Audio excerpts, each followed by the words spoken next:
Ya, Shabbat Shalom Bapak Ibu Saudara sekalian dimanapun saudara berada. Haleluya, kita pada hari ini kita bersuka cita dapat bersama-sama melakukan lagi ibadah Sabat secara online. Dan pada saat ini kita akan sama-sama belajar parashat Miketz. Artinya pada akhir Kejadian 41 sampai 44. Namun sebelumnya, mari kita bersatu di dalam doa. Bapa dalam surga, terpujilah nama-Mu ya Tuhan. Terima kasih ya Tuhan untuk anugerah Tuhan kepada kami, untuk kasih karunia dan kasih setia yang Tuhan berikan selalu baru setiap hari ya Tuhan. Kami bersyukur ya Tuhan, kami boleh ada pada hari Sabat ini ya Tuhan, untuk menerima kasih karunia-Mu. Dan juga kami bersyukur untuk hari ini, karena dengan hari Sabat ini kami boleh berhenti dari segala hal yang lain dan kami boleh mengarahkan hati dan pikiran kami kepada Engkau, pencipta langit dan bumi, Tuhan Abraham, Ishak dan Yakov, dan kami boleh memuji Tuhan, kami berdoa dan mendengar pengajaran-Mu.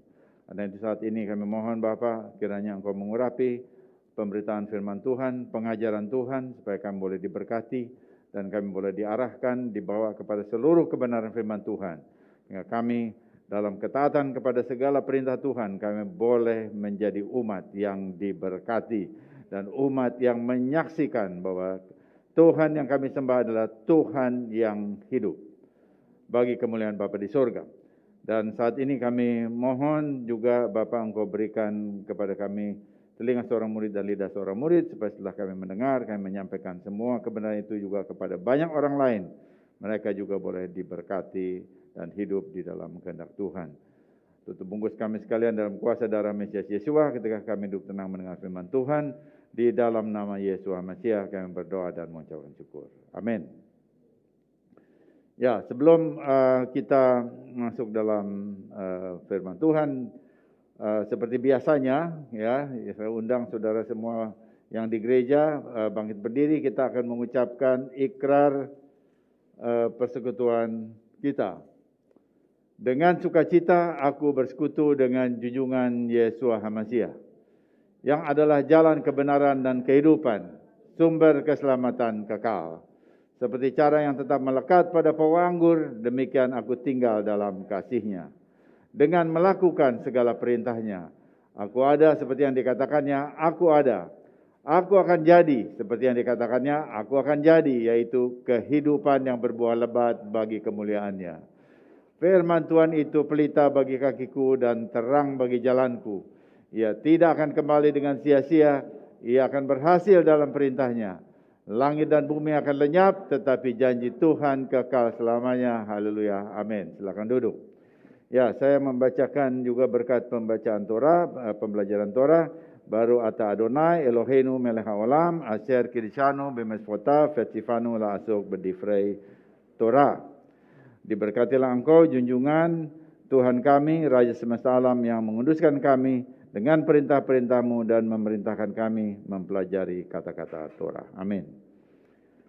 Ya, kita akan sama-sama melihat parashat Miketz yang tadi beberapa ayat pertama sudah dibaca oleh Pak Tom Himawan, baik dalam bahasa Ibrani maupun dalam bahasa Indonesia. Ya, jadi perkataannya Miketz. Dalam pemikiran para bijak Israel atau Hasal, arti Miketz itu N, ya, N akhir. Jadi ketz itu sebenarnya akhir, tapi ditambah mi, dikasih awalan mi. Jadi tetap artinya yang sama, walaupun ada awalan Miketz, ya.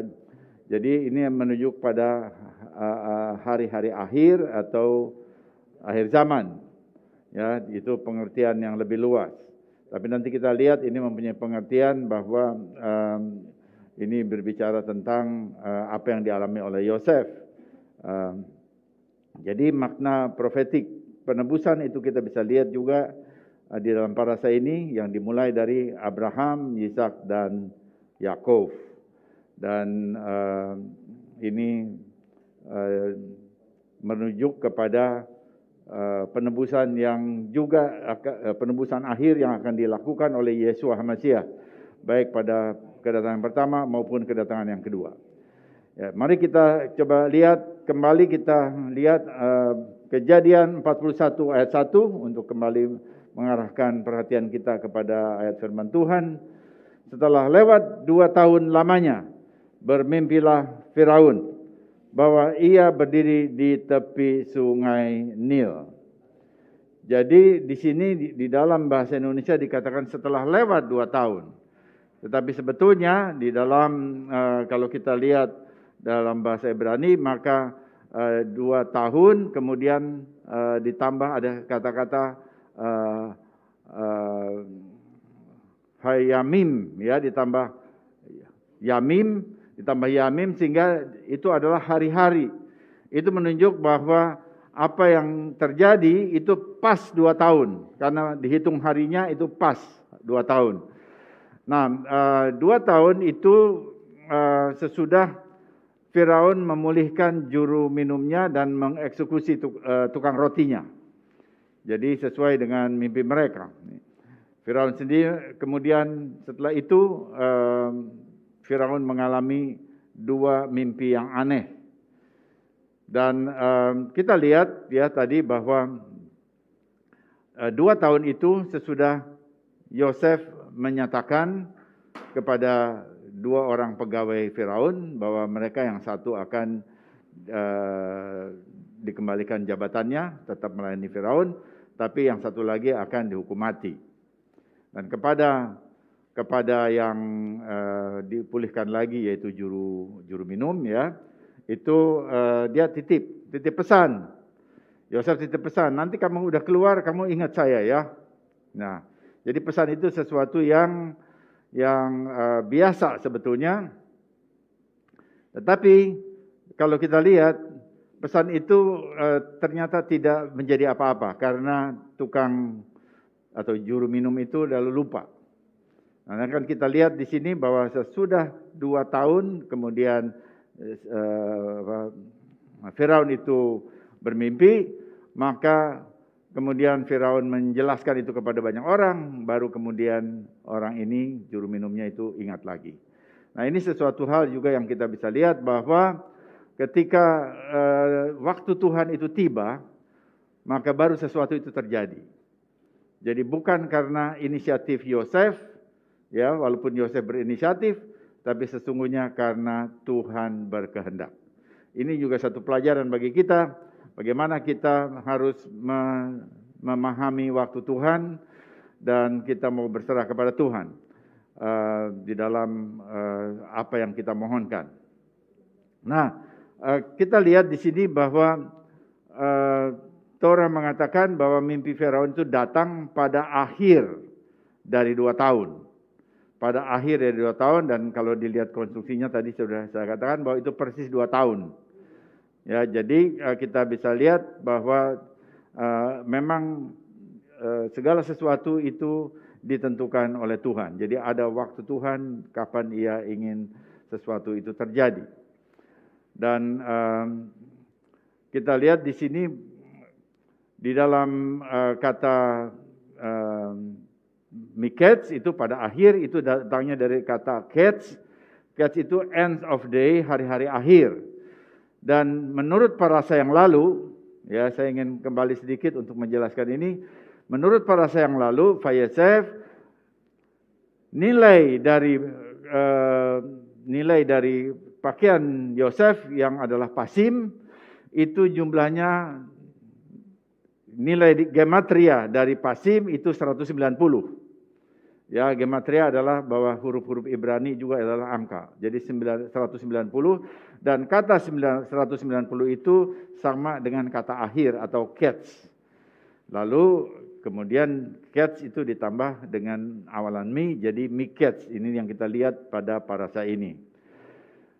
Jadi kita melihat bahwa kata akhir ini merupakan jumlah tahun bagi Yosef di penjara yang diizinkan oleh Tuhan bagi Yosef. Dan Mengapa Tuhan membiarkan dia 2 tahun? Karena Tuhan belum selesai dengan Yosef. Seakan-akan Yosef itu memang diplot oleh Tuhan, dibiarkan oleh Tuhan, ada di dalam penjara selama 2 tahun. Mengapa? Untuk memproses Yosef sendiri. Jadi kita bisa melihat bahwa apa yang dialami Yosef itu ditetapkan oleh Bapa Surgawi. Dan waktu dia dikeluarkan, maka itu juga adalah ketetapan dari Tuhan. Nah, ini menyatakan secara eskatologis atau secara midras, secara deras ini menunjukkan bahwa penebusan akhir juga datang pada waktu yang ditetapkan oleh Tuhan.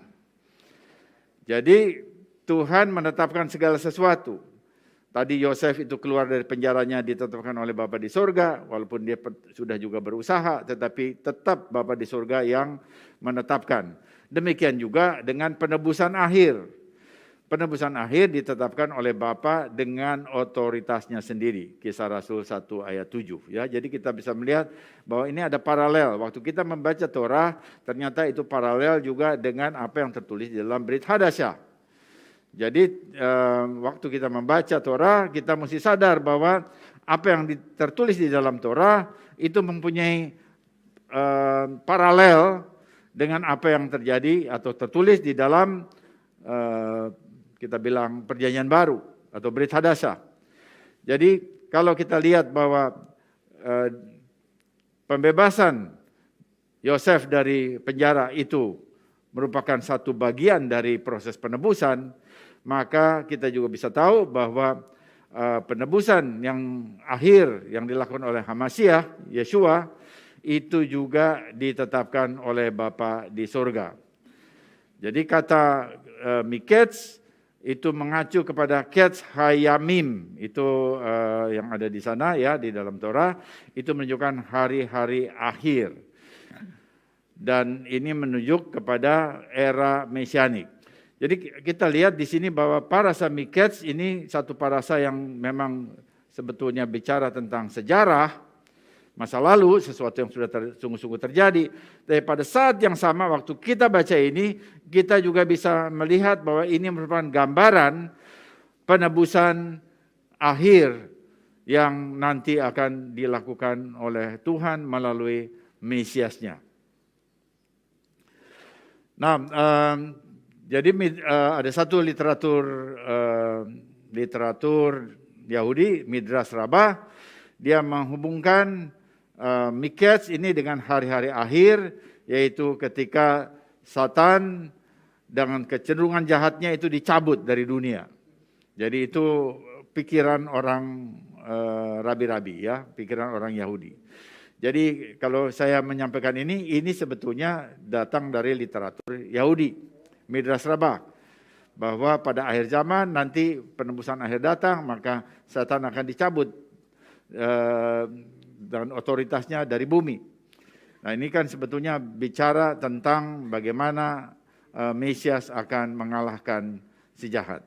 Nah itu cocok dengan waktu Yosef itu dilepaskan dari penjara sehingga tidak ada kuasa yang lain yang dapat menghambat dia. Dia keluar, dia dibebaskan dan itu artinya dia mengalahkan juga musuh-musuhnya. Nah ada satu komentari ya yang kita bisa lihat bagaimana bagian ini mempunyai arti nubuat. Di dalam Midras Rabbah ada komentari yang saya ingin baca untuk saudara. Yang kudus, terpujilah dia menentukan sejumlah waktu yang ditetapkan bagi dunia untuk berada dalam kegelapan spiritual. Apa buktinya? Ada tertulis dalam Ayub 28 ayat 3, dia mengakhiri kegelapan. Gunung batu dalam kegelapan dan bayangan kematian. Selama si jahat ada di bumi, ada di dunia, kesuraman dan bayang-bayang kematian ada di dunia. Tetapi ketika si jahat dicabut dari dunia, kesuraman dan bayang-bayang kematian akan lenyap dari dunia. Penafsiran lain dari kata-kata, dia mengakhiri kegelapan mengacu pada jumlah tahun yang tetap yang ditentukannya untuk Yosef di penjara. Ketika waktu yang ditentukan tiba, Firaun memimpikan sebuah mimpi, demikian dikatakan sekarang itu terjadi pada akhir dari 2 tahun penuh. Kejadian Genesis Rabah 89. Nah, jadi kita bisa melihat bahwa para rabi melihat apa yang dialami oleh Yosef itu juga akan terjadi kembali pada waktu Mesias datang untuk melakukan penebusan akhir. Dan pengertian ini ada di dalam pikiran orang Yahudi. Itu saya menunjukkan poin ini karena kita bisa melihat seakan-akan kalau kita membaca Torah itu selalu ini masalah lalu. Ini masalah lalu. Kan kita udah tahu berapa lama kita baca Torah, kita udah tahu. Tapi sekarang saya ingin membawa kepada satu pemikiran bahwa Torah itu juga adalah satu kitab nubuat. Kitab nubuat ya. Jadi kita lihat bahwa itu dipahami oleh orang Yahudi. Tetapi kalau kita bangsa-bangsa masih membaca hanya sebagai masa lalu, maka kita ketinggalan. Kita tidak membaca kitab ini dengan secara penuh dalam segala dimensinya. Nah, kita lihat beberapa ayat ini ya.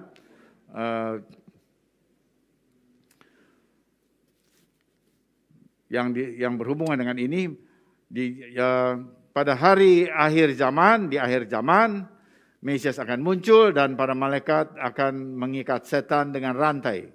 Kemudian kecenderungan jahat akan disingkirkan dan seperti yang dikatakan di dalam Yeskiel 11 ayat 19, aku akan memberikan mereka hati yang lain dan roh yang baru di dalam batin mereka, juga aku akan menjauhkan dari tubuh mereka hati yang keras dan memberi mereka hati yang keras dan memberikan kepada mereka hati yang taat. Jadi kita lihat di sini ada sesuatu perubahan pada waktu penebusan akhir. Dan Yesaya 11 ayat 9 menunjukkan bahwa pada waktu penebusan akhir maka seluruh bumi akan dipenuhi dengan pengetahuan akan kebenaran. Seluruh bumi penuh dengan pengenalan akan Tuhan seperti air laut yang menutupi dasarnya. Ketika waktu akhir zaman itu tiba, dia akan menelan maut untuk selama-lamanya. Dan Adonai Elohim akan menghapus air mata dari semua orang dan dia akan menghapus aib umatnya dari seluruh bumi. Nah, saudara, pemikiran seperti ini ya mengaitkan ayat-ayat Yesaya 11 ayat 9 dan Yesaya 25 ayat 8 itu ternyata ada dalam literatur rabbinik. Jadi waktu saya membaca ini, saya kira ini sesuatu yang baik ini ya. Untuk disampaikan waktu kita membaca Torah. Jadi waktu kita membaca Torah lalu kita bisa melihat Torah itu langsung berhubungan juga dengan kitab nabi-nabi. Dan ini bicara tentang sesuatu yang akan datang, padahal waktu itu sedang membahas Yosef dibebaskan dari penjara. Jadi kita lihat ini sesuatu yang perlu menjadi perhatian bagi kita. Ya, paling tidak waktu kita membaca Torah kita selalu melihat ada satu perkembangan. Dan kemudian juga orang bijak Hasal, yaitu kalau saya katakan orang bijak atau Hasal itu adalah para rabi yang terlibat dalam penyusunan Mishnah dan Gemara. Yaitu kedua buku ini kemudian digabung menjadi Talmud ya. Nah, jadi para bijak itu mengidentifikasi mimpi Firaun yang terjadi pada akhir dari 2 tahun itu sebagai satu hari yang disebut Rosh Hashanah. Ini satu pemikiran lagi. Rosh Hashanah. Jadi Rosh Hashanah itu akhir tahun. Dan kemudian juga Rosh Hashanah juga kepala tahun. Jadi Rosh Hashanah artinya kepala tahun, tetapi kepala tahun itu adalah satu hari dari akhir tahun. Satu hari sesudah akhir tahun. Jadi kalau dikatakan akhir, maka itu bisa diarahkan kepada Rosh Hashanah di dalam kalender Ibrani. Jadi mereka mengatakan bahwa mimpi Firaun datang kepadanya, kepada Firaun pada malam Rosh Hashanah. Dan kemudian Yosef menafsir mimpi Firaun pada keesokan harinya, yaitu pada hari Rosh Hashanah. Jadi hubungan hari raya ini menyingkapkan satu aspek mesianik lagi, bahwa pembebasan Yosef dari penjara itu berhubungan dengan sesuatu yang terjadi pada akhir zaman. Ini satu penjelasan lagi bahwa itu berhubungan dengan akhir zaman. Pada Rosh Hashanah kita membunyikan tiupan shofar. Jadi untuk mengantisipasi hari itu ya ditulis oleh Rabi Shaul dalam 1 Korintus 15 ayat 52.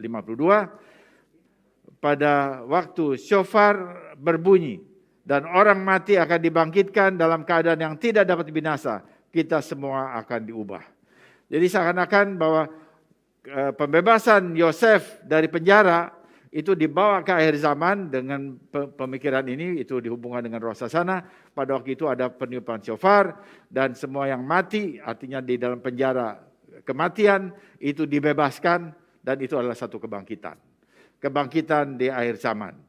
Nah, saya ingin sampaikan ini ya, sesuatu hal yang menarik bagi saya. Tapi saya juga mau berbagi supaya kita waktu membaca Torah, kita tidak membaca Torah hanya secara literal. Ada aspek yang disebut dengan remes, itu pembacaan yang isyarat, dengan isyarat.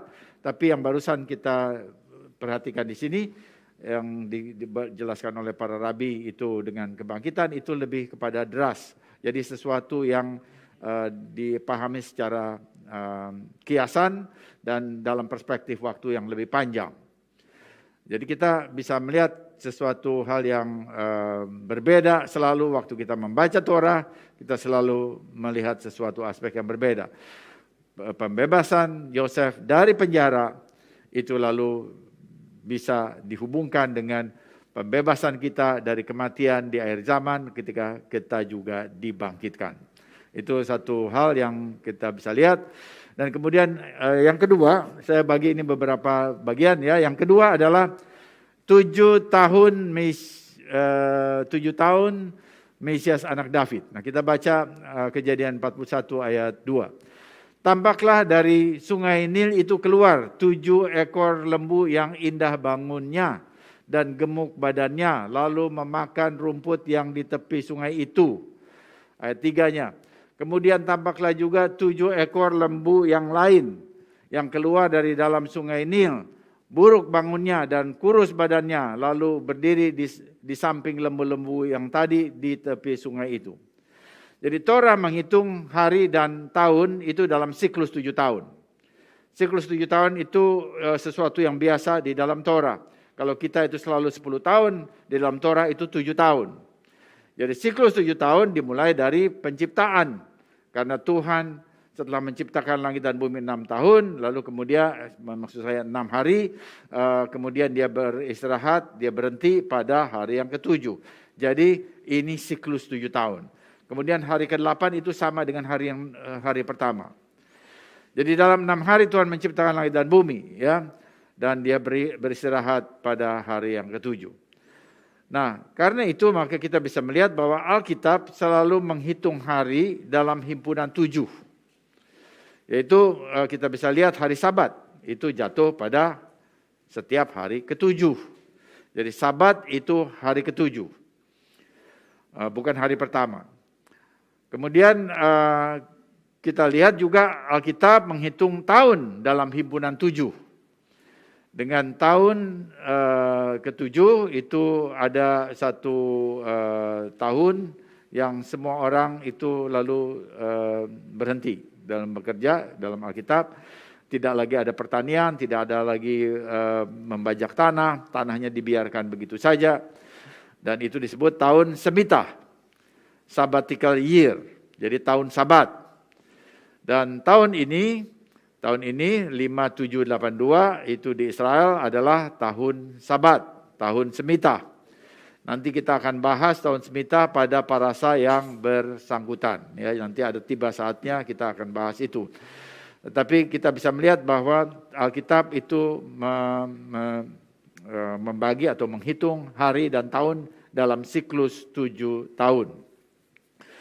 Nah, kita lihat ini juga ya, di dalam nubuat Daniel juga, kita lihat di dalam Alkitab, dalam kitab Nabi-Nabi, nubuat Daniel juga membagi tahun-tahun dalam himpunan 7. Ada yang disebut dengan 70 minggu Daniel, 70 kali 7. Ya, jadi semuanya dalam himpunan 7. Istilah 7 Ibrani itu Sefa, dan dari perkataan Sefa lalu ada perkataan Syafua. Syafua itu 7 hari. Jadi kalau kita sudah hari Sabat, kita mengatakan Syafuatov. Jadi selamat minggu yang baru. Artinya setelah Sabat selesai, kita mendapatkan lagi satu minggu berikutnya, itu Syafua. Jadi 7 hari yang berikutnya itu minggu yang baru, dan kalau kita katakan itu Syafuatov. Nah, dengan akar yang sama, maka kita bisa melihat ada 7 hari, bahkan juga 7 tahun. Nah, karena itu kita waktu melihat hal ini bahwa Tuhan menghitung hari dalam siklus 7 tahun, kemudian minggu juga dalam 7 minggu, 7 kali 7, kemudian ditambah 1, itu adalah hari raya Pentakosta atau Syafuot, ya betul Syafuot, tapi juga 7 tahun. Setiap 7 tahun itu adalah tahun Shemitah, dan 7 kali 7 ditambah 1 itu jadi tahun Yobel. Jadi kita lihat bahwa Alkitab menghitung tahun-tahun dalam himpunan 7. Nah, karena itu kita bangsa-bangsa, kita tidak perlu fanatik dengan bahwa hari ke-7 itu cuma hari. Enggak boleh ada minggu, enggak boleh ada tahun. Karena ada sekelompok orang yang mengatakan, menafsir bahwa yang penting itu cuma hari ke-7. Padahal Tuhan juga dalam firman Tuhan juga ada minggu ke-7. Ada tahun ke-7. Kan jadi ada scale, ada satuan-satuan waktu. Jadi kalau kita hanya fanatik kepada hari ke-7, kita menghilangkan minggu ke-7 ditambah 1 dan tahun ke-7, 7 kali 7 ditambah 1 lagi jadi tahun Yobel. Jadi kita hanya spesialisasi kepada yang minimal. Namanya itu minimalis.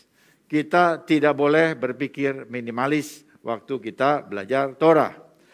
Jadi kita mesti menerima semua spektrum arti dalam Torah.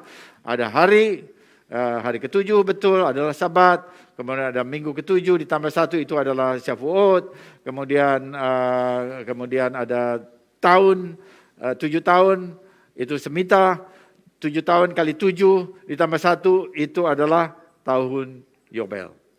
Jadi itu semua mempunyai arti rohani yang luar biasa dan kita mau menerima semuanya. Ya, dan tidak perlu mempertentangkan ya hari ke-7 dengan minggu ke-7 atau tahun ke-7 itu tidak perlu dipertentangkan karena kita harus menerima semua yang diajarkan oleh firman Tuhan. Nah, sekarang kita lihat kembali kepada apa yang dikatakan di dalam mimpi Firaun. Jadi Firaun melihat ada 7 lagi. 7 yang pertama 7 ekor lembu ya yang gemuk, kemudian setelah itu ada 7 ekor lembu yang kurus. Kemudian juga ada bulir gandum yang berisi, dan kemudian ada yang kosong. Nah, jadi kemudian dia bercerita kepada Yosef, dan Yosef harus menafsir atau menjelaskan arti dari mimpi Firaun itu. Jadi Yosef menafsir mimpi Firaun juga memakai himpunan 7. Dia paham. Ya Tuhan kasih hikmat, dia memakai himpunan 7. Jadi dia perhatikan 7 ekor lembu dikonversikan itu menjadi 7 tahun dalam dimensi waktu. Saudara lihat di sini bahwa dia waktu menafsir ini sesuatu yang perlu kita cermati juga. Jadi dia lihat dalam satu waktu ada 7 ekor lembu. Ya, jadi kita bilang satu waktu 7 ekor lembu. Sekarang waktu dia tafsir, dia bagi 7-nya itu dalam bentuk time series. Yang kalau dikatakan itu berurut waktu jadi 7 tahun. 7 tahun ke sana, padahal waktu dia lihat 7 tahun pada waktu yang sama. Saudara lihat nggak itu bahwa itu dia ubah gitu ya. Tapi itu adalah hikmat Tuhan. Jadi 7-nya sama, tetapi yang satu dalam satu waktu, tapi kemudian dia buat itu dalam deretan waktu, urutan waktu. Tadinya ada satu waktu saja, sekarang dia bikin urutan waktu 7. Dan itu jadi 7 tahun. Jadi dia menubuatkan 7 tahun yang ditandai dengan kemakmuran pertanian, lalu kemudian diikuti juga dengan 7 tahun kelaparan yang parah. Nah, kalau kita lihat cara dia menafsir, ya, maka ini pasti dari hikmat dari Tuhan. Kita nggak bisa berpikir begitu itu, tapi kalau saudara lihat ini satu perubahan paradigm atau setting yang dahsyat ya. Saya lihat itu luar biasa ini. Karena itu berasal dari Tuhan. Nah, kemudian dengan 7 tahun ini bahwa ada 7 tahun berkelimpahan, 7 tahun paceklik, 7 tahun yang menderita begitu ya. Maka eskatologi Yahudi mengantisipasi ada 7 tahun sebelum Mesias datang. Ini literatur Yahudi. Nah, jadi saya ingin sampaikan supaya kalau saudara nanti bisa lihat apa yang ada di dalam kitab Brit Hadasya Perjanjian Baru itu sesuatu minggu sengsara atau apa begitu ya, 7 tahun sengsara, itu sebetulnya bukan sesuatu yang hanya ada di sana, tetapi juga ada di literatur Yahudi. Jadi ini menunjukkan bahwa Brit Hadasya itu adalah literatur Yahudi. Itu ada di dalam pikiran orang Yahudi, bukan pikiran Kristen bangsa-bangsa. Ya, ini saya kasih tahu dulu supaya jadi cepat ya. Nah, kita lihat di sini Talmud mengacu pada 7 tahun sebelum penebusan sebagai Syafu'a ben David, 7 dari Mesias anak David. Nubuat 7 tahun itu ditandai dengan meningkatnya penderitaan dan serangkaian tanda dan pertanda. Ini disebut Mislei Hamasiah, rasa sakit bersalin menjelang kedatangan Mesias. Literatur di akhir zaman Yahudi menubuatkan 7 tahun bencana. Ada bencana alam, ada gempa bumi, kebakaran besar, malapetaka, wabah, sampar, kelaparan, penganiayaan dan perang. Desas-desus perang. Nah, lalu ini ditulis ya, saya ambil dari Talmud, ini kutipan dari Talmud.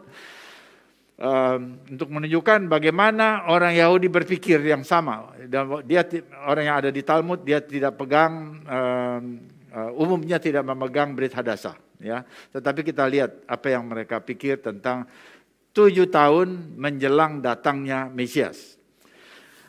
Para rabi kami mengajarkan dalam 7 tahun kedatangan putra David, yaitu Mesias ben David, pada tahun pertama, sesuai dengan Amos 4 ayat 7 mengatakan, aku akan menurunkan hujan di satu kota, dan di kota lain aku tidak akan menurunkan hujan. Itu akan terjadi. Jadi tahun pertama. Sekarang tahun kedua. Panah yang lapar mangsa akan dikirimkan. Artinya itu ada panah, artinya ada semacam perang atau ada orang yang mati. Ya. Yang ketiga, kelaparan hebat sehingga pria, wanita, bayi, orang saleh dan orang yang beramal akan mati. Dan Torah akan dilupakan oleh murid-muridnya. Yang tahun keempat, ada kemakmuran tetapi juga ada ketidakmakmuran.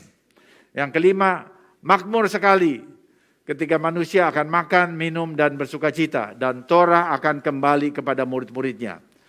Yang keenam, suara-suara atau riuh. Ada suara-suara yang riuh.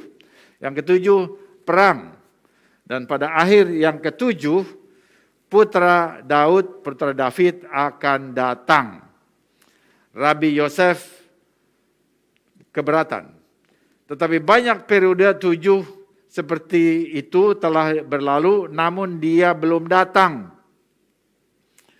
Lalu Rabi Abaye menjawab, apakah ada suara keriuhan di tahun ke-6 dan perang di tahun ke-7?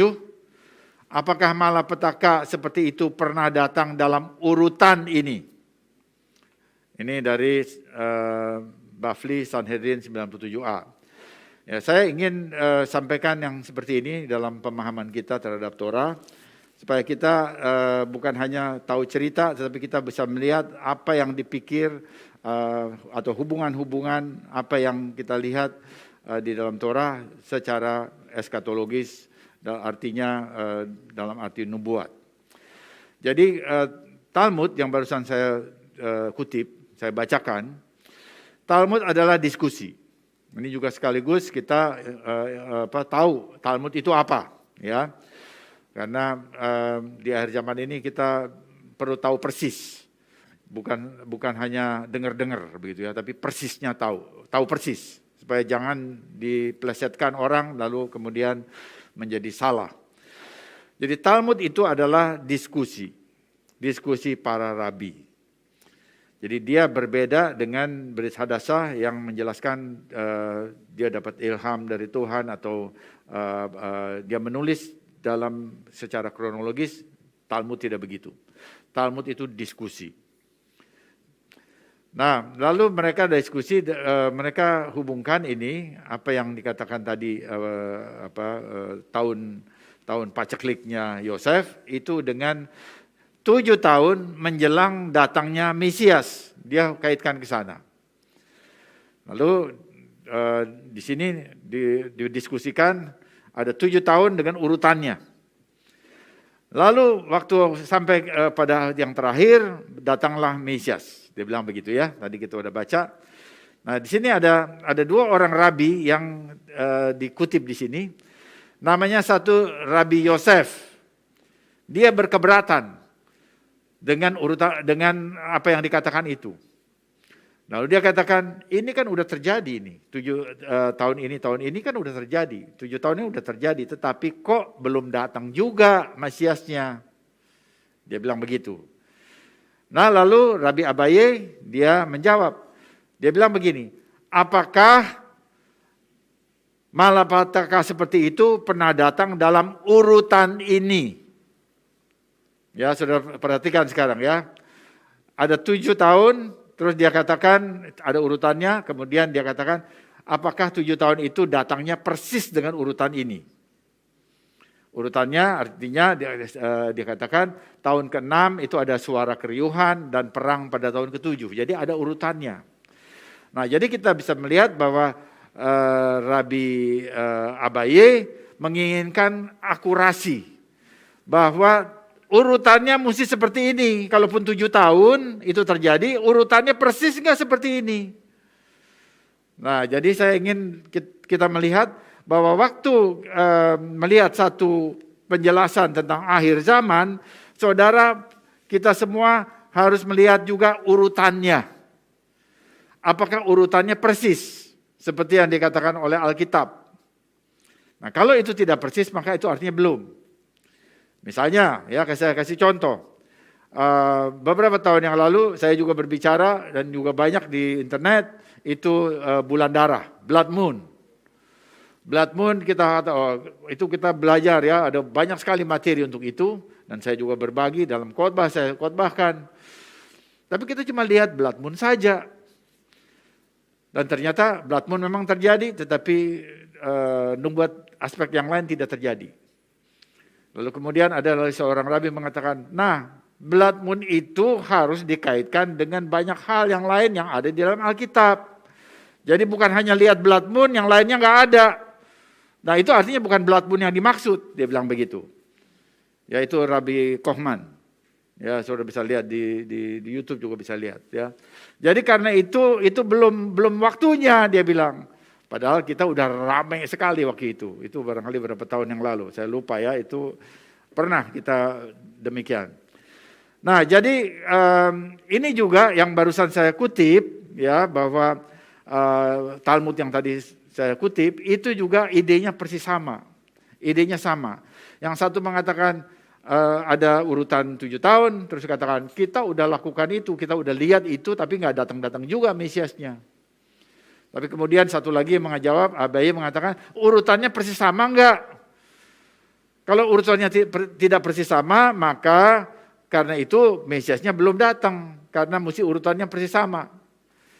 Nah, jadi ada cara berpikir seperti itu. Nah, cara berpikir itu sekarang kita ambil. Nah, ini belajar Talmud, logiknya diambil.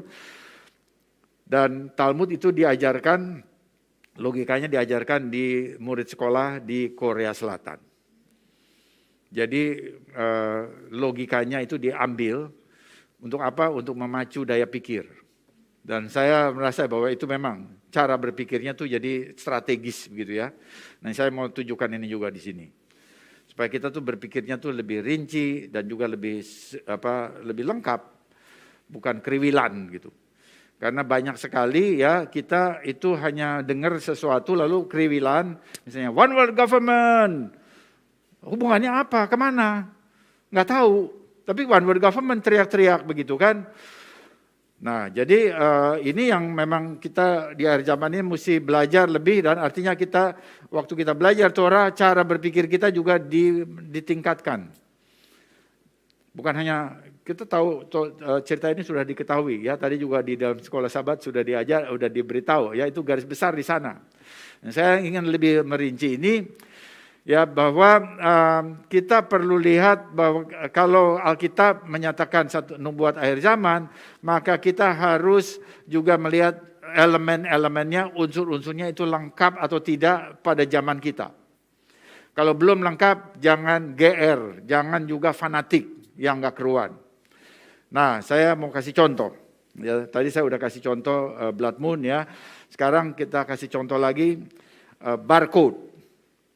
barcode ya. Jadi beberapa tahun yang lalu itu mulai ada barcode. Tadinya semua itu mesti dicatat nomornya, kalau orang beli buku itu dicatat nomornya.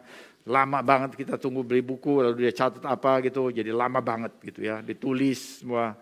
Tapi kemudian teknologi muncul, dimungkinkan barcode. Jadi dengan barcode, ada barcode-nya barang langsung di-scan begitu, langsung masuk.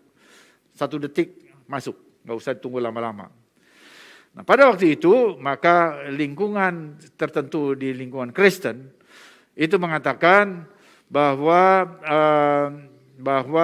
itu hati-hati, itu dipakai oleh antikris. Itu ada 666-nya katanya. Jadi lalu mengatakan orang Kristen jangan lagi berurusan sama itu.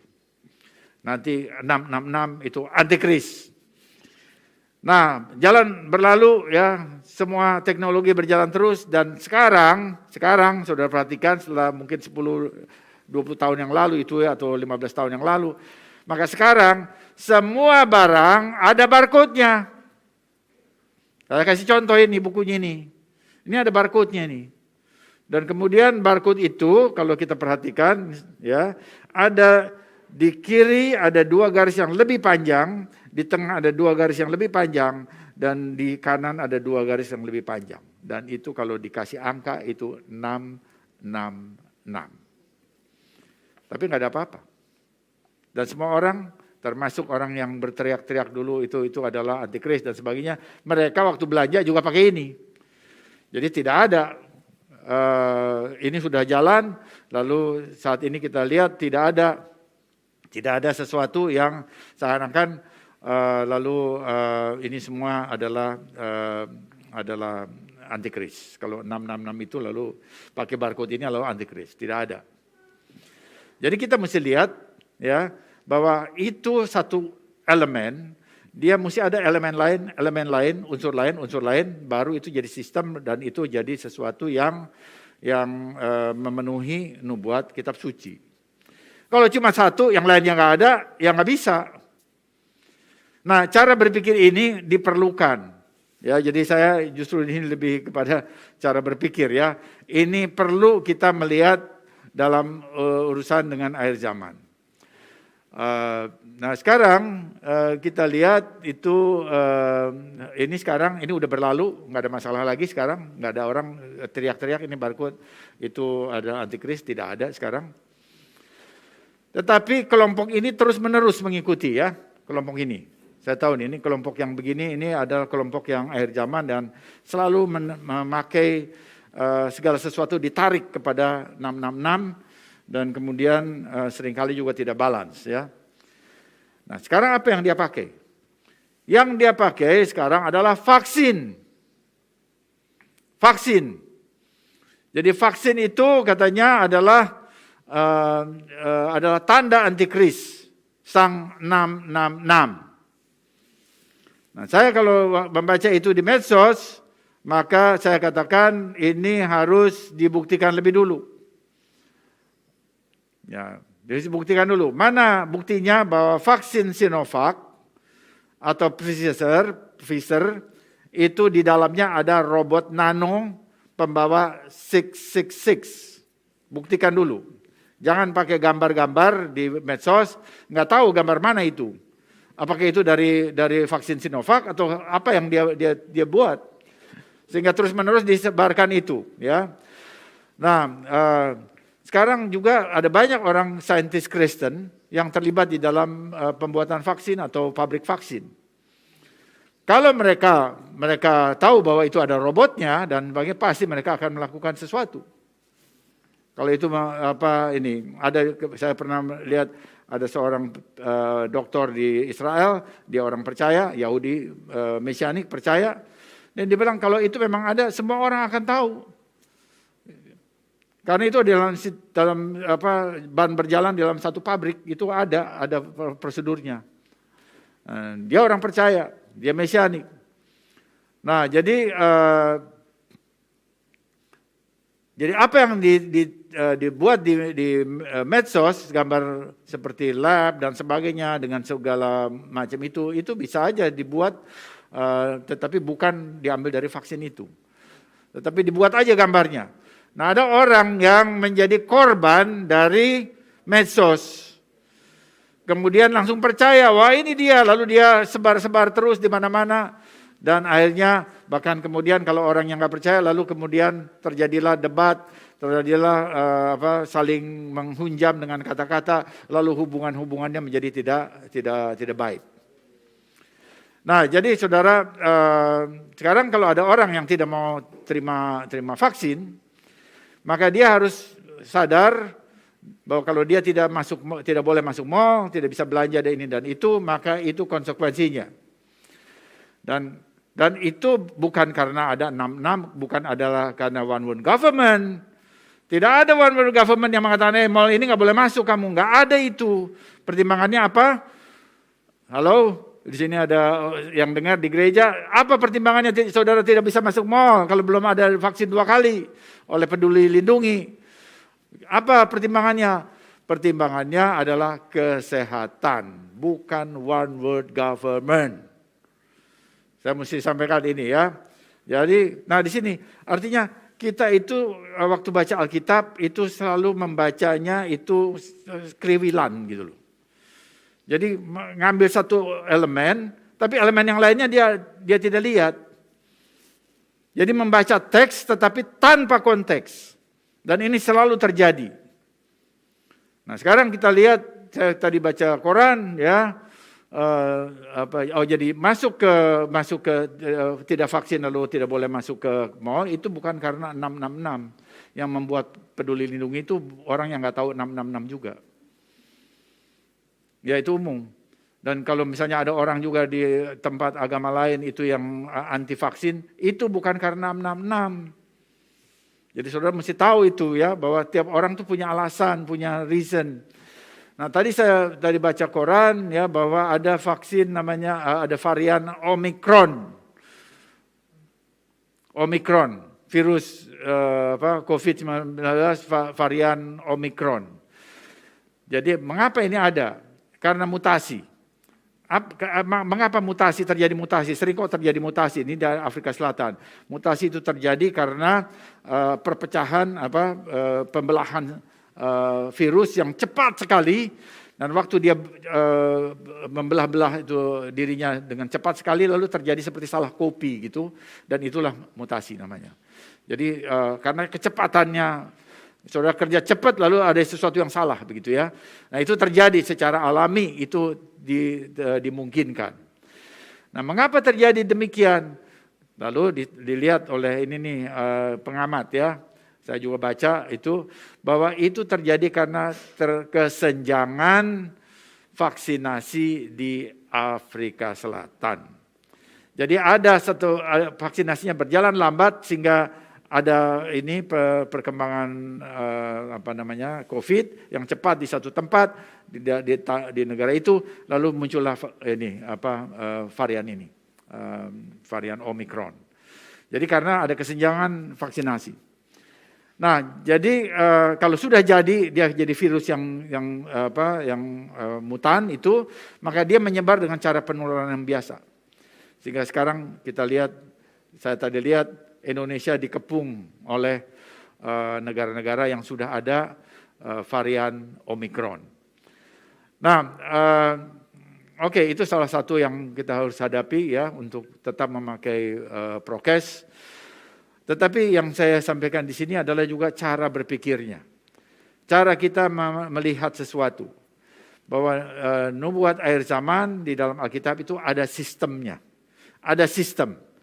Jadi orang untuk menangkap menubuat Alkitabiah itu mesti juga mempunyai cara berpikir sistem. Jangan cuma berpikir satu spot begitu ya. Tapi berpikir sistem. Dan karena itu kita jangan paranoid. Paranoid itu apa saudara? Serba curiga yang gak keruan gitu ya. Curiga yang gak keruan.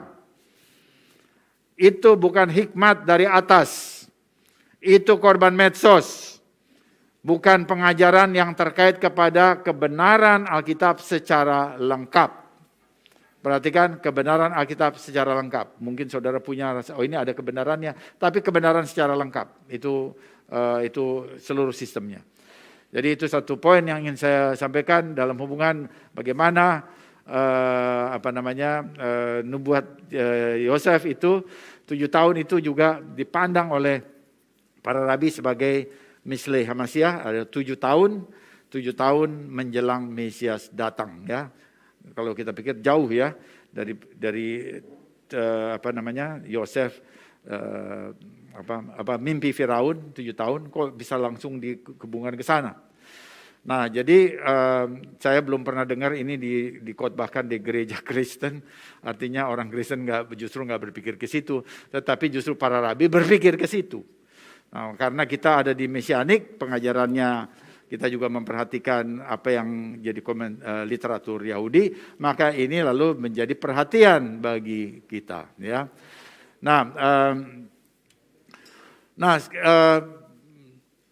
Ini juga satu poin lagi di sini, ya, bahwa sebelum Mesias itu ada Mislei Hamasiah, yaitu rasa sakit bersalin Mesias.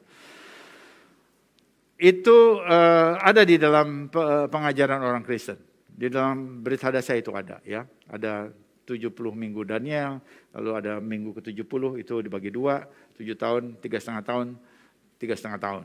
Ini masa aniaya besarnya di 3,5 tahun kedua, tapi 7 tahun masa aniaya.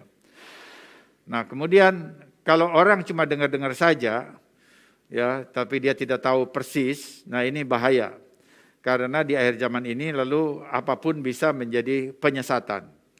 Jadi ada seorang rabi, ya, dia datang ke Indonesia dengan visa turis dan dia ditanggap orang, wah dia rabi ya, Yahudi, dan lalu dia mengatakan dia ini, lalu ada tanya jawab. Ini beberapa tahun yang lalu. Saya lihat di YouTube ya. Tanya jawab, kemudian ada yang tanya, bagaimana bahwa Mesias datang mesti ada masa aniaya. Lalu dia katakan, oh tidak benar katanya ya, tidak benar. Nah ini orang Kristennya ini waktu dikatakan begitu, oh begitu ya, kalau gitu kita dibohongin dong. Lalu itu dipakai bahwa gereja mengajarkan segala sesuatu yang tidak jelas. Karena itu lalu dia kemudian ditarik, akhirnya dia memang menyangkali. Dia pindah pindah ke dalam Judaism jadi proselyt. Ya. Nah, padahal ya tadi saya sudah kutip untuk saudara, Bavli Sanhedrin 97a menjelaskan bahwa sebelum Mesias datang ada masa yang disebut dengan masa penderitaan selama 7 tahun. Tadi saya sudah baca untuk saudara. Jadi kalau saya baca itu ya, kalau saudara saudara catat itu.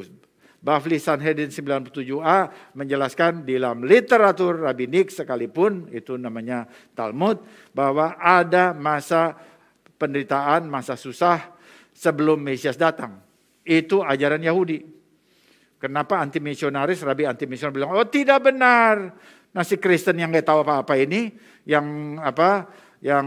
merasa udah merasa pandai di dalam kekristenannya, itu lalu ternyata Yahudi aja menolak itu. Padahal dia asli Yahudi. Lalu dia bilang dia langsung minder. Dia minder dan akhirnya dia bertekuk lutut sama ajaran yang tidak benar. Dengan pendapat yang tidak benar. Sekarang kalau saya mau kasih tahu bahwa Bavli 97a kepada Rabi itu, dia jawab apa? Kalau Talmud saja sudah mengatakan demikian.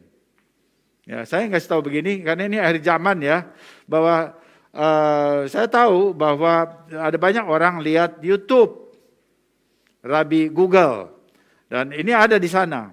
Jadi saya mesti counter. Jadi saya punya HP sama seperti saudara punya HP. Saya bisa lihat YouTube. Kalau saudara bilang aku bisa lihat YouTube, saya juga bisa lihat YouTube. Saya bisa dapat tuh. Saya tahu spot-spotnya di mana itu ajarannya ya.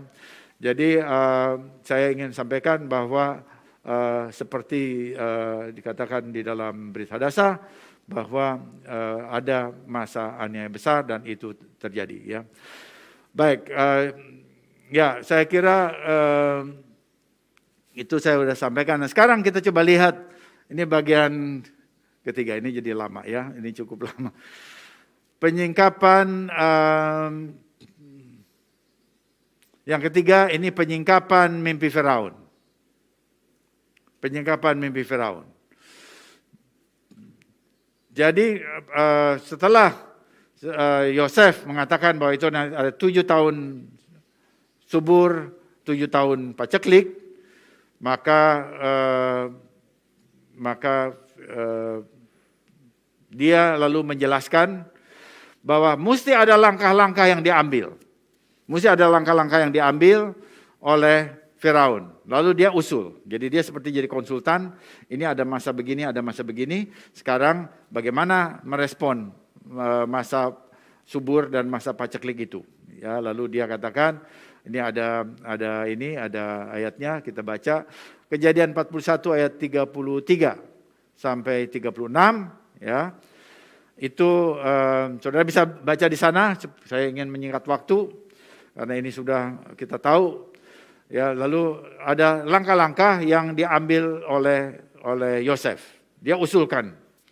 Yang pertama, menunjuk orang bijak untuk mengatur kelimpahan panen di Mesir. Jadi ini sesuatu yang luar biasa. Setelah ada konsepnya, maka perlu ada orang. Jadi kalau ini ada sesuatu hal yang perlu dilakukan, maka mesti ada orang yang melakukannya. Nah, dia katakan orang bijak untuk mengatur kelimpahannya. Itu nomor 1. Nomor 2, jadi harus mengumpulkan dan menyimpan makanan selama tahun-tahun kelimpahan dan mengatur tanah Mesir. Tanah Mesir itu lumbung stok makanannya harus diatur. Nah, ini Rashi dia mengatakan bahwa perkataan mengatur di sini itu mencakup penguatan kekuatan militer, menekankan ekonomi yang kuat di dalam negara itu, dan maksudnya untuk meningkatkan kemampuan Mesir untuk menaklukkan musuh. Dan kemudian yang ketiga, menyimpan cadangan makanan di kota-kota di bawah pengawasan penguasa kerajaan, yang tadi di nomor 1 orang bijak tadi. Nah, Torah itu menjelaskan ya bahwa waktu Yosef itu kemudian melakukan ini karena dia yang ditunjuk oleh oleh Firaun, maka dia menetapkan bahwa panen yang banyak itu, kelebihan panen itu 20%, seperlimanya disetor ke dalam lumbung-lumbung yang ada di setiap kota. Nah, waktu saya membaca itu, ya, itu di ayat 41, ayat berapa itu? 41 ayat, pasal 41. Ya, lalu 20% itu apa, saudara? 20% dia serahkan kepada negara, kira-kira begitu. 20% dia serahkan kepada negara, 80% dia pakai untuk dirinya sendiri, ya. Itu apa? Itu ternyata jumlah 20% itu setara dengan perpuluhan. Perpuluhan dalam Alkitab. Sama, ya. Jadi dia dapat hikmat itu. Dia dapat hikmat walaupun itu Torah di dalam, belum ada Torah Mose, tapi dia dapat hikmat dari Tuhan. Bagaimana 20% hitungannya? Kan namanya perpuluhan. Mestinya 10% dong Pak, gitu kan. Oke, saya kasih tahu ya. 10% itu adalah perpuluhan Lewi. Di dalam Alkitab itu masuk ke bait suci.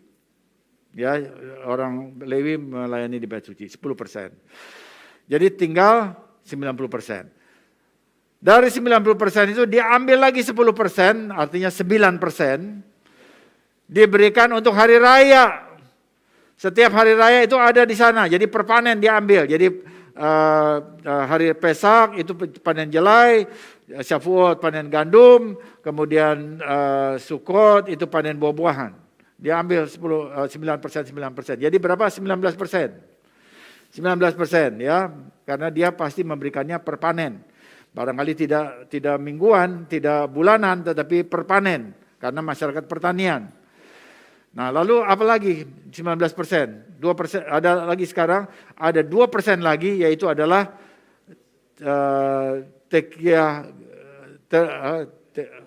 Terumah Gedolah, 2%. Jadi 19 ditambah 2%, berapa? 21%. Itu adalah 1/5 yang ditetapkan oleh Yosef untuk diberikan kepada negara untuk ditabung menjadi lumbung bersama, ya. Tetapi tidak dikembalikan begitu aja. Nanti waktu mereka kelaparan ternyata mereka mesti beli. Nah, itu yang diatur oleh Yosef. Nah, Yosef itu dia punya pikiran seperti itu, dan waktu ini Firaun itu dia mendengar apa yang dijelaskan oleh Yosef, maka Firaun ini dia mengatakan demikian. Ini luar biasa juga, satu yang mesti kita lihat. 41 ayat 38 sampai 40, ya, khususnya 38 dan 39. Lalu berkatalah Firaun kepada para pegawainya, mungkinkah kita mendapat orang seperti ini? Seorang yang penuh dengan roh Elohim. Itu dalam Torah kita baca ruah Elohim. Jadi dia penuh dengan ruah Elohim. Perhatikan, ini dia penuh dengan ruah Elohim. Nah, waktu itu kan belum ada hari raya Pentakosta. Kisah Rasul pasal 2 belum terjadi. Tetapi Tuhan bisa memberikan urapan kepada orang yang dia kehendaki. Dan Yosef dapat itu, ada ruah Elohim. Dan kemudian ayat 41 ayat 39, ya, kata Firaun kepada Yosef, oleh karena Elohim telah memberitahu semuanya kepadamu, tidaklah ada orang yang demikian berakal budi. Perkataan akal budi ini, orang yang punya pikiran yang bagus, pikiran yang jernih, begitu ya. Itu adalah binah. Lalu bijaksana, itu adalah haham, ya, orang bijaksana, dan haham itu datang dari hokmah. Jadi tidak ada yang punya hokmah seperti engkau. Jadi kita lihat bahwa Firaun, dia juga dapat sesuatu, ya, dapat pencerahan dari Tuhan. Dia mengenali bahwa di dalam Yosef itu adalah ruah Elohim. Kemudian ada bina. Dan kemudian ada hokmah. Dan itu, ya, adalah, kalau kita perhatikan, itu tidak lain, itu adalah karunia Roh Kudus. Ada pada Yosef. Ya, saudara buka itu 9 karunia Roh Kudus, saudara lihat itu dalam bahasa Ibrani, saudara dapat kata-kata itu. Ya, ada pengetahuan, ada marifat, tapi lihat dalam bahasa Ibrani. Nanti saudara bisa dapat ini ya. Nah, jadi kita bisa lihat bahwa Tuhan itu memberikan karunia-Nya melengkapi umatnya, memiliki hambanya ya untuk menjalankan kehendak-Nya. Dan Yosef dia menjaga itu, dia menjaga kekudusan, dia tidak sembarangan dengan kehidupannya, dan dia dipilih Tuhan dan dilengkapi oleh Tuhan. Jadi tiga kualifikasi itu membuat dia dipilih menjadi orang kedua di tanah Mesir. Dia katakan raja muda. Atasan langsungnya itu adalah Firaun, tidak ada yang lain lagi, Firaun. Dan kemudian Yosef itu dikasih nama oleh Firaun sebagai Safnat Paaneah, penyingkap rahasia. Kejadian 41 ayat 45. Jadi saudara lihat di sana bahwa Yosef itu dia disertai Tuhan dan Firaun mengakui itu.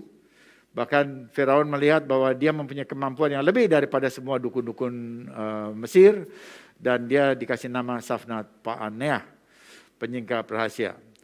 Nah, sekarang yang saya kira ini saya ada beberapa. Sekarang kita lihat Yosef melakukan semua itu, dan singkat aja ini bahwa Yosef lalu melakukan sesuatu waktu terjadi paceklik ya. Kebijakan Yosef di musim paceklik. Ini saya cerita aja, nggak usah pakai ayat-ayat yang ini saya baca. Jadi dia waktu paceklik datang, maka orang Mesir datang kepada Firaun, penduduk Mesir datang ke Firaun, kami nggak punya makan, apa yang harus kami lakukan? Lalu Firaun bilang, you pergi ke Yosef, kepada Safnat Paaneah. Pergi ke sana. Lalu rakyat Mesir berduyun-duyun datang kepada Safnat Paaneah. Lalu apa yang dikatakan oleh Yosef? Ya, ini menurut juga literatur Yahudi ya, maka dia katakan begini, saya akan kasih kamu bahan makanan, tetapi kamu mesti sunat dulu. Kamu mesti sunat dulu. Nah, sekarang pertanyaan, kenapa Yosef lalu mau memerintahkan sunat? Banyak jawabannya. Ada 3 paling tidak. Pertama, Yosef itu ingin meniru Abraham. Yosef ingin meniru Abraham karena Abraham menyunatkan semua orang di rumahnya. Supaya mereka percaya kepada Tuhan. Jadi itu tandanya. Itu nomor 1. Nomor 2, mengapa dia memerintahkan sunat? Ada seorang Rabi H. Yosef mengatakan, ia melihat secara profetik Israel akan Israel akan datang ke Mesir. Dan karena itu dia memerintahkan orang Mesir itu disunat supaya Israel tidak kalah dengan meninggalkan sunat melalui asimilasi. Jadi supaya kebiasaan orang Israel itu kecil, dia jumlahnya kecil dibandingkan dengan jumlah yang besar, dia jangan kalah lalu mereka justru mau asimilasi dan lalu meninggalkan sunat. Nah karena itu di Mesir dipersiapkan ada juga orang-orang yang sunat. Jadi supaya Israel itu dibantu. Ini satu tafsir ya. Jadi udah 2 pendapat. Yang ketiga kelihakar, karena kalau tidak disunat berarti celak, shame, malu, kherpah itu bahasa Ibraninya, dan itu berarti juga kelaparan. Karena itu supaya wabah ini cepat berlalu, maka biarlah orang Mesir disunat. Ya, itu pendapat ketiga. Nah, waktu kita membaca tafsir, maka kita memang harus dibiasakan cara berpikirnya untuk menerima berbagai pendapat, berbagai aspek.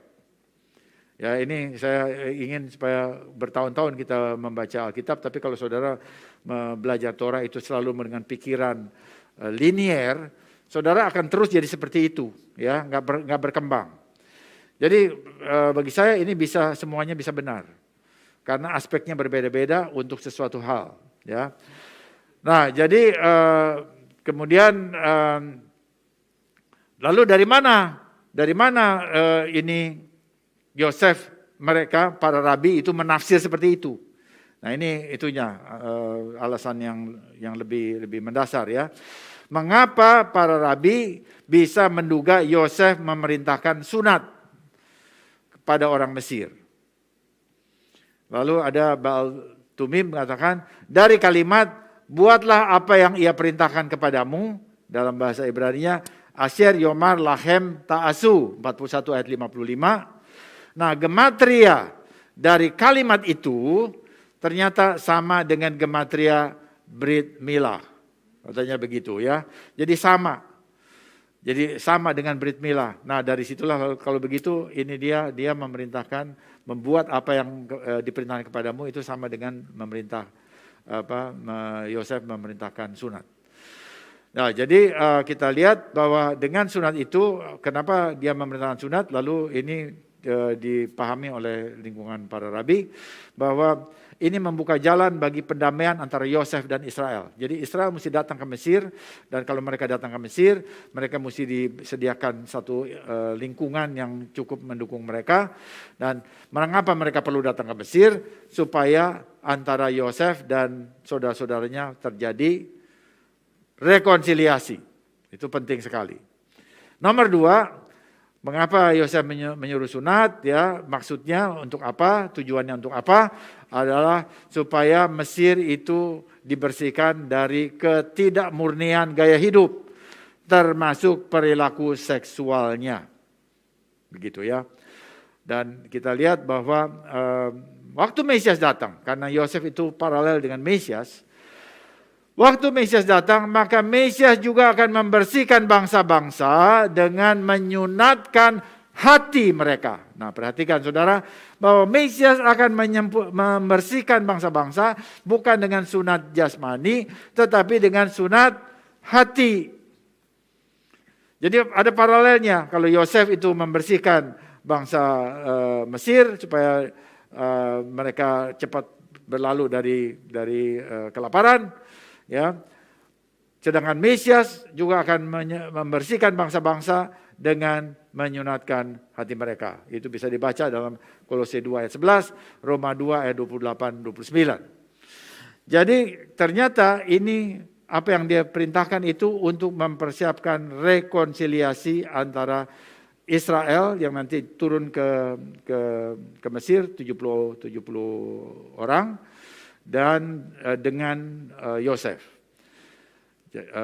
Ya, itu yang dia lakukan waktu ada tahun paceklik.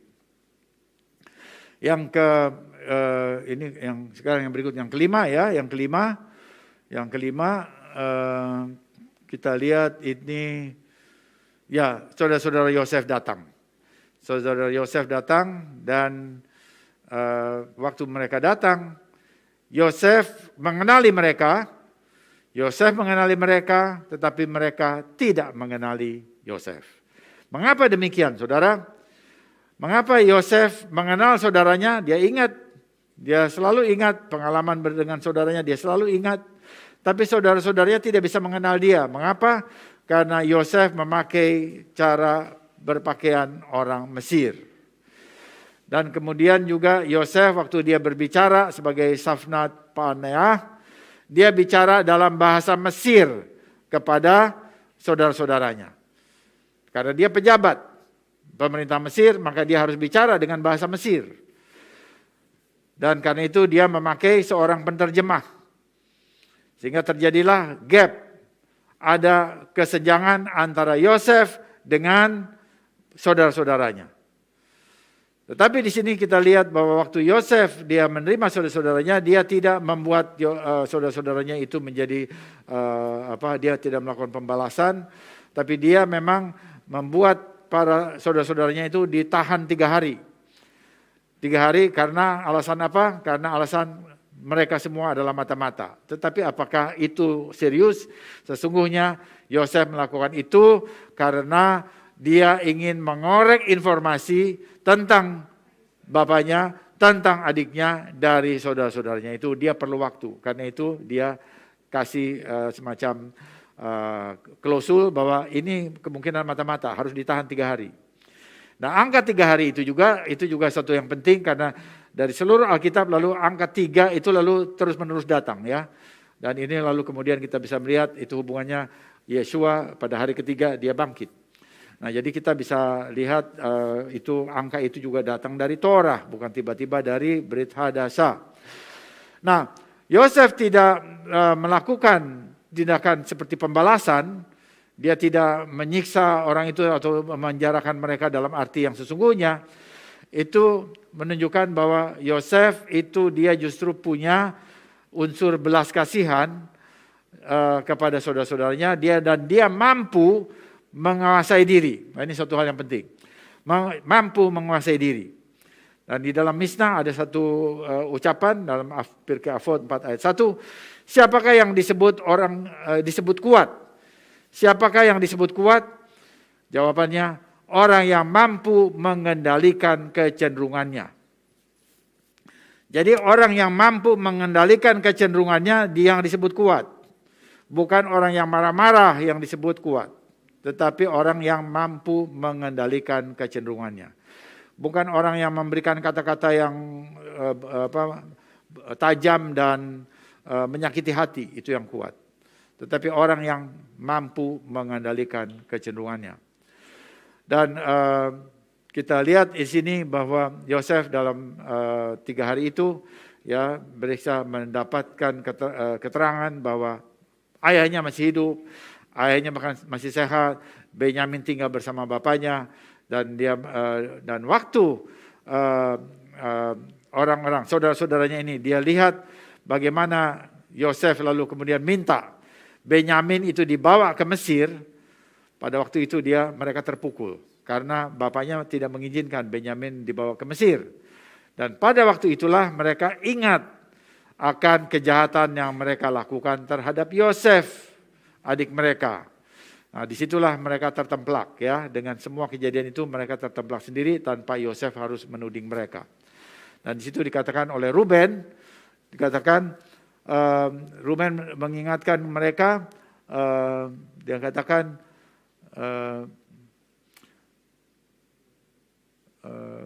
tetapi mereka karenanya dia katakan begini, karenanya darah adiknya itu menuntut mereka. Ya ini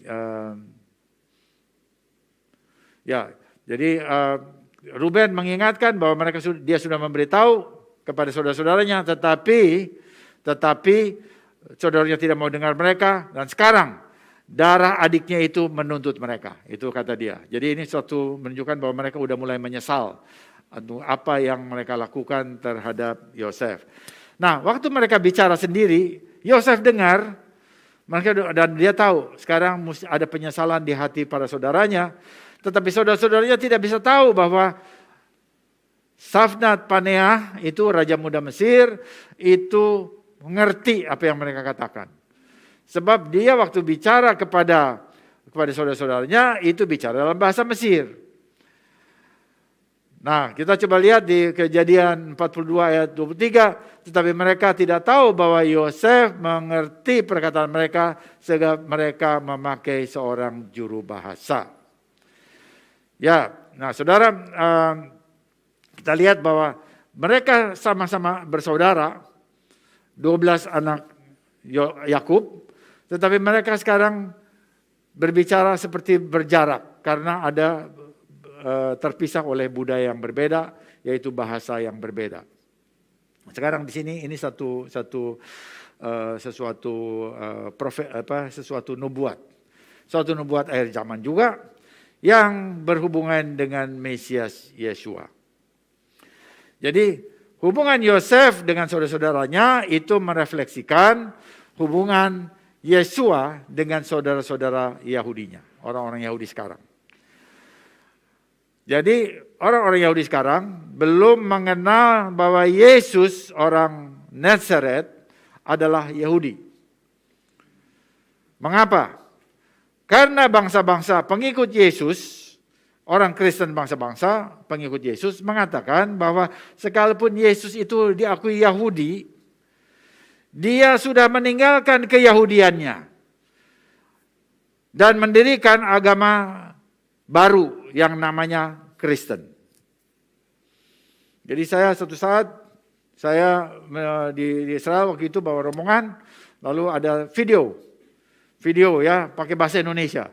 Semua orang dengar pakai bahasa Indonesia. Lalu di situ dikatakan bahwa Yesus itu dia orang Yahudi tapi dia sudah membuat agama yang baru. yang namanya Kristen. Wah, saya bilang ini nggak cocok sama sekali. Tapi ya itu udah diputarin di sana. Dan memang itu untuk turis Kristen. Jadi supaya mengatakan bahwa mereka itu tetap dijaga kekristenannya, kira-kira begitu, tetapi juga menghargai bahwa ini ada di tanah Yahudi. Tapi mereka mengatakan bahwa ada sudah Yesus itulah yang sudah membuat agama baru. Dan dia sudah meninggalkan keyahudian, mendirikan agama baru. Jadi orang Yahudi tidak pernah dapat menerima, perhatikan ini, sekarang saya pakai cara berpikir Yahudi memandang Yesus yang tadinya sudah meninggal, katanya sudah meninggalkan keyahudian, buat agama baru. Orang Yahudi tidak pernah bisa menerima Mesias Yahudi itu meninggalkan bangsanya. Nggak bisa terima.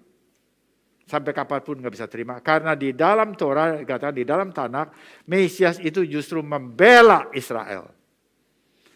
Jadi kalau dikatakan bahwa dia sudah meninggalkan Judaism, meninggalkan pengajaran Torah, Mose dan semua, maka tidak mungkin Mesias seperti itu. Karena justru Mesias adalah Mesias yang taat pada Torah. Dan Mesias itu membela bangsanya. Bukan dengan nama Yesus, lalu kemudian perang salib, pakai tanda salib, lalu Yahudi dibunuh. Perang salib itu adalah Kristen melawan penguasa itu, Muslim yang menguasai Yerusalem. Itu bukan Yahudi yang menguasai Yerusalem waktu itu penguasa Muslim ya. Lalu mau direbut kembali. Karena ini udah tahun 1000, udah 1000 tahun kok sekarang Yerusalem masih ada di sana. Jadi pakai eskatologis juga. Kan ada kerjaan 1000 tahun. 1000 tahun Yerusalem bukan di tangan Kristen. Kalau gitu kita mesti rebut. Peranglah salib berkali-kali. Tetapi yang dibunuh selama tentara salib datang dari Eropa, itu setiap lihat Yahudi dia bunuh. Sehingga ratusan ribu orang Yahudi juga mati. Dan ini membuat kepahitan. Sehingga karena mereka pakai cross, itu Yesus gitu ya. Jadi diasosiasikan Kristen itu membunuh Yahudi. Dan kalau memang katanya Yesus itu adalah Yahudi, bagaimana dia jadi Mesias? Kalau gara-gara nama dia, Yahudi dibunuh. Jadi tidak mungkin. Nah ini mesti diketahui oleh semua orang Kristen. Bahwa tidak bisa, orang Yahudi tidak bisa menerima bahwa Yesusnya itu dia meninggalkan Judaism, meninggalkan Torah, meninggalkan bangsanya, dan dia disebut Mesias.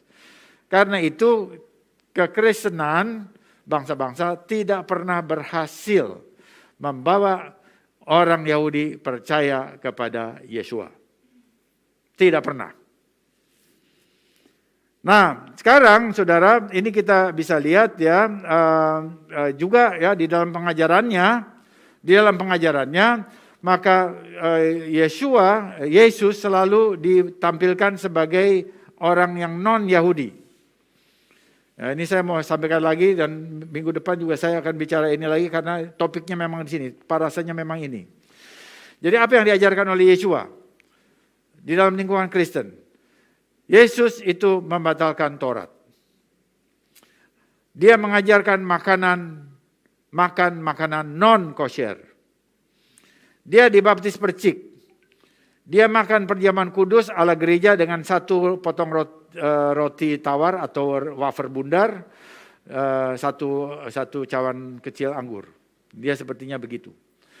Lalu dia lahir di musim dingin tanggal 25 Desember dan dia berbicara bahasa Yunani dan Latin, bukan Ibrani.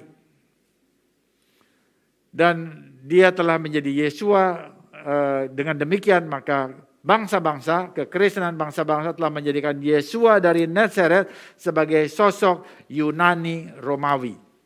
Dan ini tidak bisa diterima oleh orang Yahudi. Nah, jadi dengan perkataan lain ya, orang Yahudi tidak akan bisa menjadi kenal kepada Yeshua, Mesias Yahudi, dari cara penampilan yang diberitahu oleh orang Kristen kepada mereka. Jadi mereka hanya bisa menerima kalau Mesiasnya itu Mesias Yahudi. Jadi cara kekristenan modern untuk menyaksikan Yeshua kepada orang Yahudi itu ternyata mengalami kegagalan. Salah metode. Atau itu memang mereka barangkali bukan metode, tapi mereka pikir memang itu betul, Yesusnya seperti itu. Jadi tanpa sadar kekristenan modern telah menghalangi orang Yahudi untuk mengenal Mesias. Mengenal Mesias mereka sendiri. Dan ini menjadi kendala kedatangan Yeshua yang kedua kalinya. Ya, nah sekarang kita lihat. Ini saya mau bahas nih, ini dari kekristenan. Nah, bagaimana supaya Yesus datang kedua kalinya lebih cepat? Menurut kekristenan. Menurut kekristenan, maka waktu Mesias datang itu Mesias akan mengumpulkan orang Yahudi dari 4 penjuru angin. Oh, kalau begitu kita bantu, dia bilang. Lalu mereka bikin program namanya Aliyah. Aliyah supaya Yahudi dari mana-mana itu kembali ke Israel. Ya, ini enggak salah. Saya kira itu kita perlu dukung, ya. Perlu dana banyak, itu kumpul dana. Oke, saudara punya, saudara dukung. Tetapi saudara bahwa itu memang tidak salah, tetapi itu juga bukan yang paling tepat. Itu bukan paling tepat juga. Itu bukan paling tepat juga. Karena tetap walaupun dukung Aliyah dan sebagainya, tetap Yesus yang dipresentasikan kepada orang Yahudi itu adalah Yesus yang Gentile. Yesus bangsa-bangsa. Yesus Yunani, Yesus Romawi, begitu ya. Nah, karena itu tetap mereka memandang Yeshua, oh itu bukan Yahudi, itu bukan kita itu bukan urusan, bukan hubungannya dengan kita. Jadi dengan begitu lalu tidak efektif. Mereka mungkin berterima kasih ya, tetapi pandangan mereka kepada Yeshua belum banyak berubah. Nah, sekarang apa yang harus dilakukan? Adalah tugas mesianik bangsa-bangsa. Ini perhatikan. Tugas mesianik bangsa-bangsa, saudara dan saya. Mengapa Tuhan taruh saudara dan saya ini di Indonesia? Supaya sebagai Kristen abad pertama. Kita ini Kristen abad pertama. Bukan Kristen abad 21 begitu ya. Kita hidup di abad 21 tetapi pola kekristenan kita Kristen abad pertama. Ada banyak di YouTube ada yang bertanya, ini apa? Waktu dia lihat ada beberapa orang tanya waktu melihat cara ibadah kita, di sini pakai bahasa doa Ibrani, lagu-lagu juga Ibrani, kemudian pakai talit juga yang ini ya, yang khotbah atau ada saatnya kita juga pakai talit.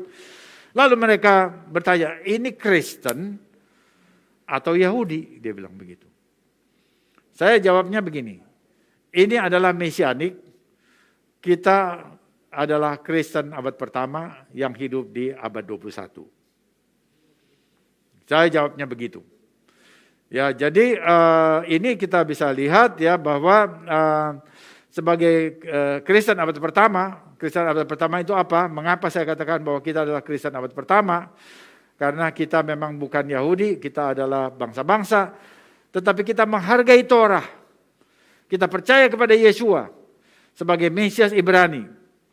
Dan kita mau menampilkan dia sebagai Mesias Yahudi. Itu Kristen abad pertama. Sementara Kristen abad 21 menampilkan Yesus itu sebagai orang Yunani Romawi. Dengan semua ajarannya. Jadi ada perbedaan. Nah, karena itu waktu kita berbicara kepada orang Yahudi tentang Mesias Yahudi, maka kita memang mesti menunjukkan bahwa Mesias Yeshua adalah Mesias Yahudi. Dia pegang sabat, ya dia sabat, dia makan kosher, dia memakai talit, dia berdoa seperti orang Yahudi berdoa, dia melakukan segala sesuatu, dia melakukan 7 hari raya, semuanya dia lakukan. Dan itu tidak pernah diajarkan di lingkungan Kristen bangsa-bangsa. Dan karena itu maka orang Yahudi menjadi asing terhadap Mesiasnya sendiri. Nah, saya kira itu yang kita perlu lakukan ya pada zaman ini, pada hari-hari ini kita mesti menunjukkan bahwa Yeshua yang ada ditulis di dalam Injil adalah Yeshua adalah Mesias Yahudi. Sehingga Segala suatu kehidupannya itu ada dalam 7 hari raya. Segala peristiwa penting dalam kehidupan Yesus ada dalam 7 hari raya. Dan jangan tambah.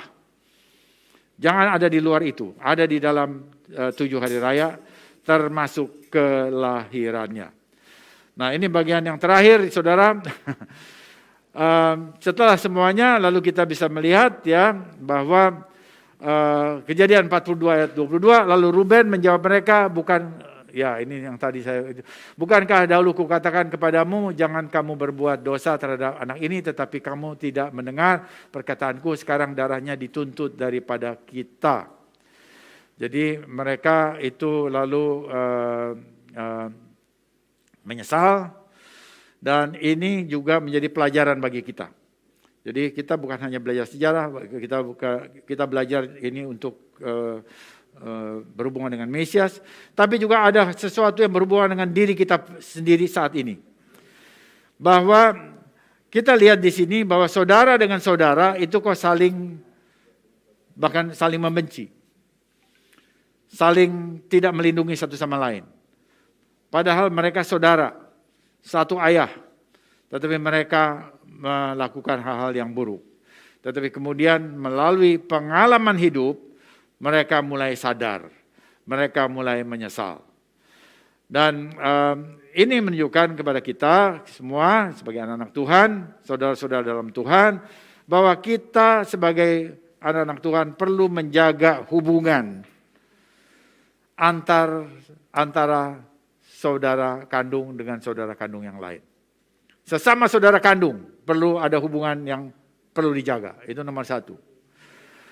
Jadi kita mesti perhatikan bahwa kita punya saudara sekandung, saudara-saudara ya di dalam keluarga kita mesti jaga hubungan satu sama lain. Yang kemudian yang kedua, kita juga mesti menjaga hubungan sesama saudara dengan saudara kita di dalam komunitas orang percaya. Di dalam komunitas orang percaya kita perlu menjaga satu sama lain. Hubungan kita satu sama lain dalam komunitas orang percaya perlu dijaga. Karena itu ya itu ada di semua media. Ya, sekarang kita nggak pernah ketemu atau jarang sekali ketemu tatap muka, maka komunikasi kita melalui media, melalui medsos. Nah, jangan merasa bangga kalau saudara bisa menaruh sesuatu di dalam medsos, kata-kata yang menghunjam orang lain. Ya, atau bahkan menghakimi orang lain. Jangan merasa bangga. Jangan merasa hebat bahwa Anda itu seorang yang katanya merasa diri bahwa Anda itu punya posisi yang benar dan orang lain itu salah. Lalu dihunjam dengan kata-kata yang tajam dan bahkan menghakimi. Padahal yang berhak menghakimi itu adalah Adonai Elohim, hakim yang agung bukan manusia. Jadi kita tidak bisa menghakimi siapapun ya, tetapi kita bisa setuju atau tidak dengan apa yang mereka lakukan, tapi kita bukan hakim. Karena Tuhan sendiri yang menjadi hakim. Nah, kita bisa lihat di sini bahwa penyesalan saudara-saudara Yosef itu dilakukan setelah terjadi sekitar 20 tahun. Baru mereka menyadari bahwa apa yang mereka lakukan, yang terpendam selama ini itu dibukakan dan itu salah. Dan mereka menyesal. Nah, karena itu lalu kita saat ini ya, biar ini menjadi pelajaran bagi kita, bahwa kita mesti sangat menghargai hubungan persaudaraan di dalam keluarga dan juga di dalam Tuhan, di dalam komunitas. Efesus 4 ayat 32 mengatakan, tetapi hendaklah kamu ramah seorang terhadap yang lain, penuh kasih mesra dan saling mengampuni, sebagaimana Elohim di dalam Mesias telah mengampuni kamu. Jadi kita mesti dianjurkan, dikasih nasihat, ramah. Kemudian kita baca lagi 2 Petrus 1 ayat 5 sampai 7. Saya baca untuk saudara.